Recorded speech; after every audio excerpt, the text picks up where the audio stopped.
So a lot of us are probably feeling a lot heavier after this past weekend and our holiday meal, but we've got to roll our fat asses in front of the computer in the interwebs. And since you did, why don't we go ahead and talk about Week 12 of the 2017 NFL season. I'm going to start off with the studs this week. Phillip Rivers on Thanksgiving Day in Dallas, 434 yards passing, 3 touchdowns, one of the better games we've seen out of Rivers in quite some time. And all of a sudden you look at that Chargers team at 5-6. They are right in the mix in the AFC West. In a losing effort, I'm going to call out Alvin Kamara, a guy who is really making a case now to be the Offensive Rookie of the Year. 188 combined yards, including 101 yards receiving and 2 touchdowns. Kamara is a beast, flat-out beast. And the Saints, with that two-headed monster in the backfield of Ingram and Kamara, are a much different team than they've been in previous years. And it shows in their record, even with the loss to the Rams this past weekend.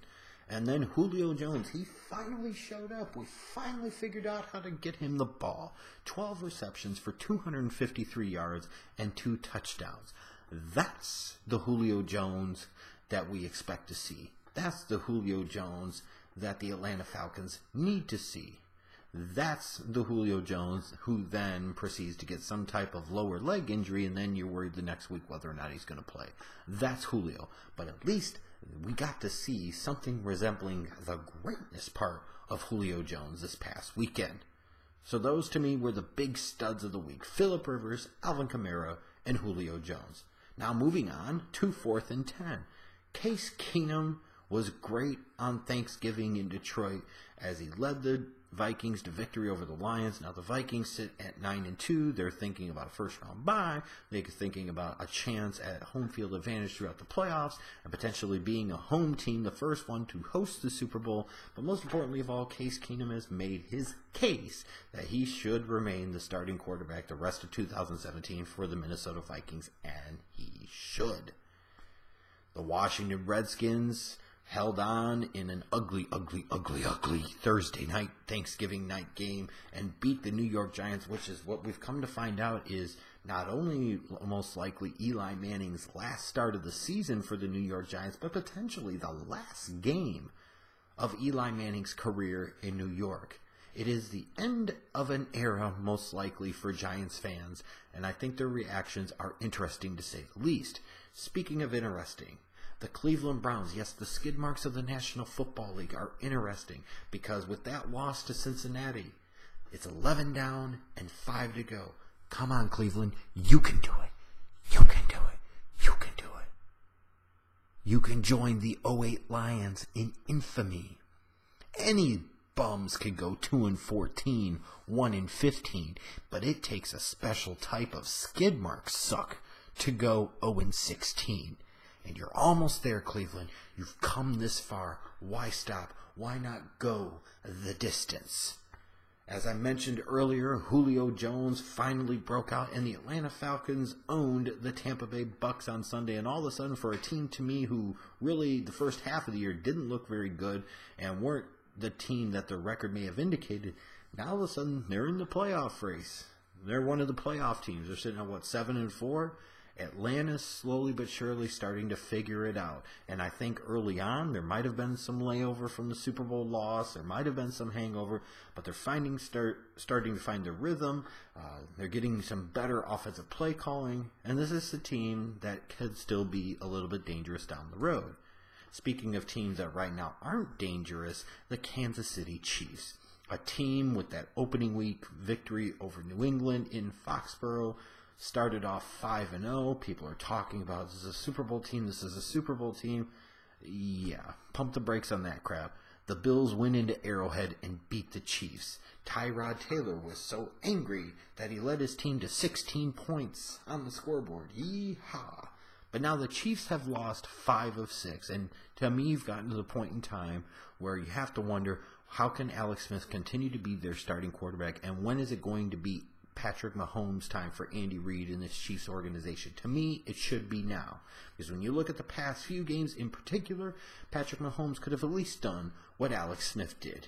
And what he's done is help lead this team back into the quagmire in the AFC West when they should have ran away and hide with this division a long time ago.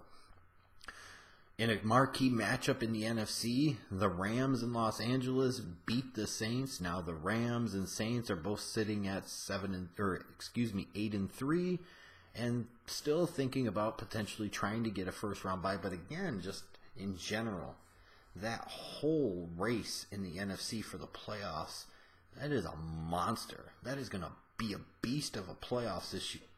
But for Jared Goff, Todd Gurley, and the Rams to beat the Saints, a Saints team that had won 8 games in a row, it was really impressive stuff, especially for a Rams team coming off of a big loss to the Vikings the week before. Michael Crabtree and Aqib Talib got into a fight because they both wanted to be idiots. The Broncos and the Raiders are both having incredibly disappointing seasons, even though the Raiders are still in the mix in their division. Michael Crabtree and Aqib Talib both got suspended 2 games, and on appeal that suspension was reduced to 1. Might I suggest, gentlemen, Aqib Talib, Michael Crabtree, instead of throwing punches at each other, pulling chains off of each other, maybe we should fight more on the actual football field with our play. Just saying. Can't really help your team if you're kicked out of the game, you stupid, stupid idiots. What else big happened? That's right. Laid in a lopsided, one-sided loss to the Seattle Seahawks, Jimmy Garoppolo made his first appearance in a 49ers uniform. Why it took so long, who knows, who cares? But we know if you're a 49ers fan, you saw a little bit of a glimpse there at the end that maybe you've got something there, or at least you got something better than Brian Hoyer and C.J. Beathard. Jimmy Garoppolo led the 49ers on a touchdown drive, and now he's going to be the starter for this team in Week 13 against my Chicago Bears. Good luck, Jimmy G. Good luck to you. We'll see what you do against the hometown team. The revenge game. Blaine Gabbert got his revenge on the Jacksonville Jaguars. Blaine Gabbert. It was a Blaine Gabbert revenge game. What more do I really need to say about the Jaguars and the Cardinals? P.U. But to me, the big story of the week, again, or in this particular case, has to be the Dallas Cowboys and they're crumbling. You know, I understand Ezekiel Elliott is a star, and he's very important to what they do. But as much as we've heard about Dak Prescott and how he's going to be one of the next big stars in the NFL at the quarterback position, as much as we've heard about Des Bryant over the years and Jason Witten over the years and the best offensive line in football and guys like Alfred Morris and so forth, this team should be able to score more than 6 points against a mediocre Chargers defense, and that's just the way it is. Why haven't they? Very simple. Coaching. And you've heard some rumbling and some buzz this week about how players are starting to lose some of the respect that they have for the coaching staff because they feel like these guys aren't making the proper adjustments, they're not putting the team in the best situation to win, and I think you have to completely and totally agree with them. Because these guys don't. When you go back to the Atlanta Falcons game a couple of weeks ago, and they just continued to leave Chaz Green at left tackle out of position on an island to face off against Adrian Claiborne and the Falcons edge rushers, and he's getting owned, and at no point in time do you adjust during the game and say, hey, our left tackle can't block anybody. Maybe we either should put somebody else in there, or maybe we should get him some help. Maybe we should put Witten over there. Maybe we should put another tight end on there. Maybe we should consider entering a 6 offensive lineman into the game because our pass protection on the edges is so poor. Maybe we should consider using a running back to chip. We're using a running back to double team. Maybe we should say, hey, this guy is struggling. Let me rotate my left guard over there to help him so that way we're double teaming the guy on the right side of the defense. But again, they did nothing. And then you look at that game where you see Alfred Morris is having some success running the football, but they only run him 11 times, even though he's averaging almost 5 yards a carry. What type of coaching staff has a guy who's averaging 5 yards a carry and doesn't want to try and get him the ball 20 times? It just makes absolutely no sense. I understand Atlanta was getting the better of you, but it was still in a situation early on in the game where if you kept your offensive balance, which is the key to your success both offensively and defensively, then maybe Atlanta wouldn't have put up so many points and maybe the game would have been closer. But in particular, you get to that game Thursday. That's embarrassing. What a joke. I understand, again, Zeke's a star, but Zeke alone shouldn't be a reason for you to go from a playoff team to being a complete crumbling sack of cowboy crap. And that's what this team is, a complete crumbling sack of cowboy crap. Dak looks massively overrated, Dez Bryant looks washed up, and that offensive line is starting to get beat so much for being the best unit in the league, and all it does is help to further expose a defense where they all talk about how great a Sean Lee is, for the 4 games he fucking plays a year.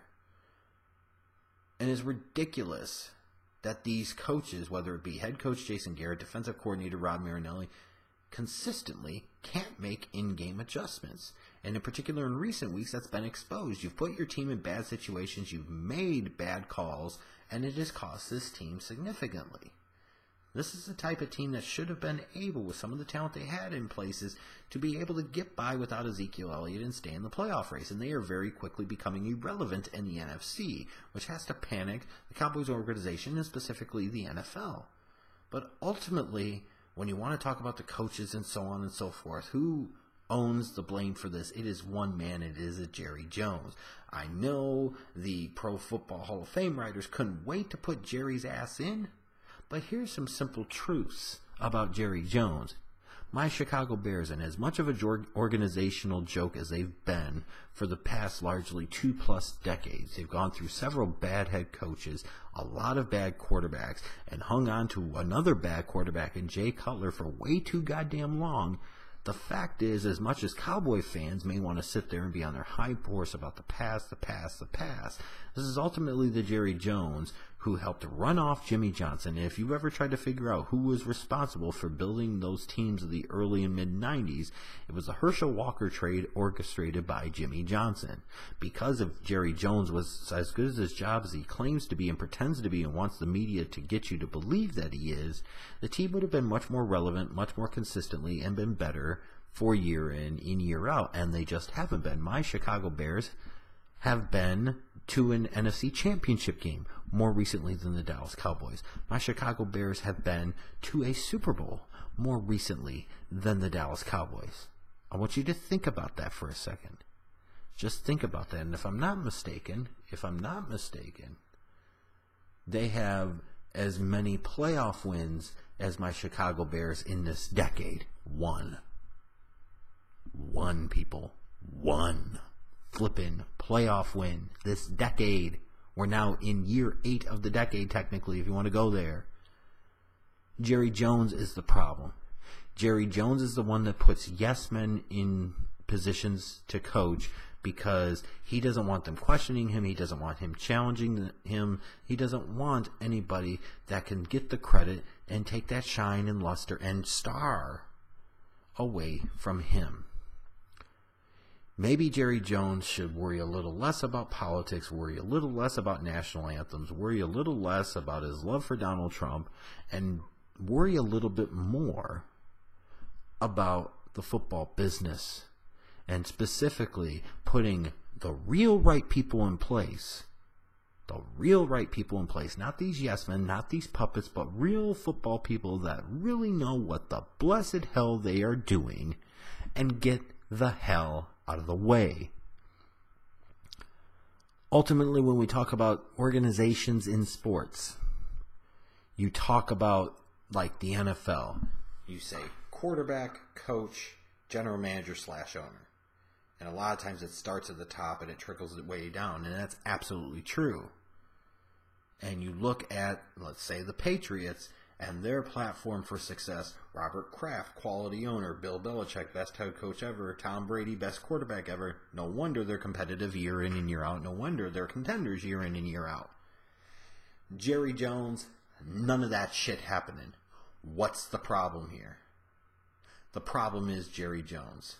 For Cowboys fans, deep down, they know, even though the dude got a bust in Canton that to me he really didn't frankly deserve from a football standpoint. For the other business aspects where he's helped the NFL, probably he did. But from a pure football standpoint, he most certainly did not.